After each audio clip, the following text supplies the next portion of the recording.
Would you put an 8-year-old on a powerful weight loss drug for the rest of their life? Because right now there are pediatricians doing exactly that. If you're new to the channel, I'm Dr. Brian, and I spent over 3 decades in active medical practice as a physician. And today I work full-time as a functional medicine health coach at Health Without Risk. I wanted to sit down and talk about a recent trend in medicine. Doctors prescribing GLP-1 drugs like Wegovy to elementary school-aged children. As a father and a grandfather, it's a trend that deeply concerns me. But as someone who spent 40 years in the healthcare system, I also completely understand the corner these doctors and parents are backed into. Let's look at what actually is happening here, starting with the rules. The FDA has approved Wegovy for kids age 12 and older. When a doctor writes a prescription for an 8 or 9-year-old, that's called off-label use. It's completely legal, and it happens all the time in medicine when a doctor uses their clinical judgment. But it's important to note that the drug companies themselves don't authorize this, and they aren't allowed to market it for kids that young. So why are doctors doing it? Because the statistics are staggering. Back in the 70s, childhood obesity sat around 5%, and today it's closer to 21%. We aren't just talking about a little extra weight here.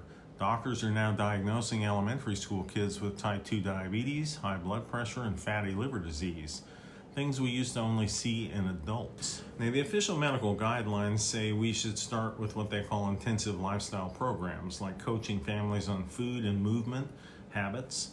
But if we're being honest with each other, those programs are incredibly hard to access unless you live near a major medical center, and they take a massive amount of time and money. And statistically, they only yield about a 1 to 3% drop in body mass index. If you're a parent watching your 9-year-old develop severe insulin resistance, a 2% change feels like trying to put out a house fire with a squirt gun. That is why the case for early intervention is so compelling to some specialists. In older teenagers, these GLP-1 drugs can drop BMI by 20% or more and instantly clean up their blood sugar markers. The argument is, let's fix the metabolic disaster now before irreversible damage is done to their cardiovascular system. When my daughter and I were discussing these type of health issues recently, we kept coming back to the other side of the coin. The principle of, first do no harm. Beyond the immediate side effects like nausea or vomiting, we are looking at massive biological unknowns. These medications don't just work in the stomach. They act on receptors in the central nervous system to turn off hunger. What happens when you alter those brain pathways during critical foundational years of growth and bone development and puberty? We quite literally do not know. Furthermore, we know that when adults stop taking these drugs, the appetite returns and the weight comes back.